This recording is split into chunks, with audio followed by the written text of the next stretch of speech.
চতুর্থ ঈদের জামাত শেষ হয়েছে মাত্র। খুতবা বয়ান করছেন ইমাম এবং এরপর মোনাজাত হবে। এরপরে চতুর্থ ঈদের জামাত অনুষ্ঠিত হবে। অনেকেই এখনই কিন্তু এসে এখানে দাঁড়িয়ে রয়েছেন যারা এই চারটি জামাতে অংশ নিতে পারেননি। পাশাপাশি ঢাকাতে সর্বশেষ জামাতই সম্ভবত 10:45-এর যে জামাত, সেই জামাত 11:30-টার জামাতই জাতীয় মসজিদ বাইতুল মোকাররমে, যার ফলে কিন্তু অনেকেই এখানে এসে অপেক্ষা করছেন। আমরা একটু দেখাই গেটের পাশে যে অনেকেই কিন্তু এখানে অপেক্ষারত রয়েছে এবং অনেকেই এখনও আসছেন যারা এই বাকি জামাতগুলোতে, আগের জামাতগুলোতে অংশ নিতে পারেননি। অনেকেই এখনও প্রবেশ করছেন এবং দাঁড়িয়ে রয়েছেন অপেক্ষমান।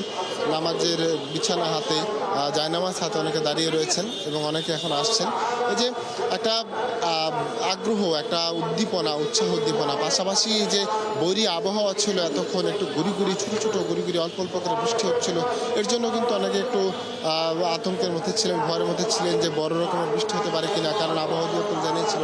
স্টে সেফের ডাবল লেয়ার প্রোটেকশনই পিরিয়ডের হেভি ফ্লোর দিনগুলোতে আমাকে রাখে নিরাপদে। Stay safe. ঢাকায় আজ 24 মিলিমিটারের মতন বৃষ্টিপাতের সম্ভাবনা রয়েছে। 24 মিলিমিটারে কিন্তু আসলে মোটামুটি অনেক বৃষ্টিপাত। 35 মিলিমিটার বৃষ্টিপাত হলে একে মুষলধারার বৃষ্টিপাত বলে। সেক্ষেত্রে 24 মিলিমিটার মোটামুটি ভালো বৃষ্টিপাত আমরা বলতে পারি।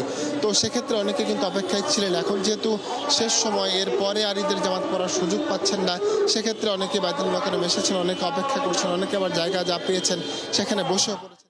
সেখানে ক্লাইমেট চেঞ্জ থেকে শুরু করে বলেন, ঢাকার ভিতরে যে এরকম অত্যাধিক চাপ, যার কারণে আপনারা দেখেছেন পরিবহন ব্যবস্থার এত সীমিত ক্যাপাসিটি থাকা সত্ত্বেও এটা নিয়ে কিন্তু আমাদের সরকার ভালো সার্ভিস দিয়েছে অত্যন্ত, যদিও অনেক জায়গায় সেটিকে ঠিকমতো সেভাবে তুলে ধরা হয় নাই। তা আমি বলতে চাই যে এই সকল ডে টু ডে দৈনন্দিন চ্যালেঞ্জগুলো এবং দীর্ঘমেয়াদে বাংলাদেশের সমস্যাগুলোকে চিহ্নিত করে সেগুলা সমাধানের জন্য উদ্যোগ নেওয়া, এটি আমরা আগামী দিনে করে দেব। প্রথমবারের মতো ঈদ আসলে মন্ত্রী হিসেবে এবং আপনাদের সরকার হিসেবে আপনাদের কাছে আসলে কেমন লাগছে? মানে 17 বছর একটা উন্মুক্তভাবে আপনারা ঈদ করতে পারেননি, এবার আসলে সরকারে এবং আপনি নিজেও না, অবশ্যই এটা তো একটা অত্যন্ত আনন্দের এবং গর্বের বিষয়।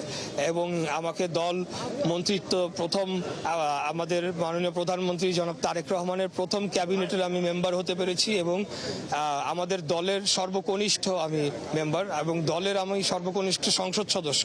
তো আমার কাছে বিষয়টি একটু অবশ্যই আলাদা একটা, এটার মধ্যে অর্জনের একটা প্রাপ্তির বিষয় রয়েছে। কারণ আমি মনে করি যে আমি বিগত দিনে আবার রাজপথে ভূমিকা রাখার মাধ্যমে আমার স্থানটি অর্জন করেছি।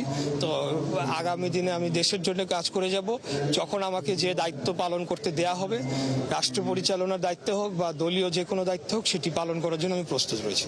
Thank you. দিনে নারী প্রধানমন্ত্রী পেয়েছি, আজকে অনেকদিন পরে পুরুষ প্রধানমন্ত্রী পেয়েছি। উনি জাতীয় ঈদগাহ মধ্যে নাচ পড়েছে এবং এটা খুব একটা আনন্দ লাগার বিষয়। এবং আরও দোয়া করেছি যারা মৃত্যুবরণ করেছে, পরকালে চলে গিয়েছে, এদের জন্য দোয়া করেছি যাতে তারা ওইখানে ভালো থাকে।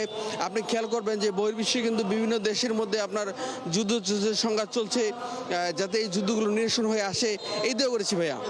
অনেক ধন্যবাদ আপনাকে। একজন বয়োজ্যেষ্ঠ রয়েছেন, তার কাছে জেনে। আসসালামু আলাইকুম, ঈদ মোবারক।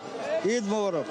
কি দোয়া করলেন দেশের জন্য, মানুষের জন্য? না, জনগণের জন্য দোয়া করছি, পরিবারের জন্য দোয়া করছি, ওখানে তারেক ভাইয়ের জন্য, খালেদা জিয়ার জন্য, সবার জন্য দোয়া করছি। খান্নানে খান্নান, ফোস্তানে ফোস্তান। অনেক ধন্যবাদ। দোয়া করেছেন সবার জন্য, পরিবারের জন্য, দেশের মানুষের জন্য দোয়া করেছেন।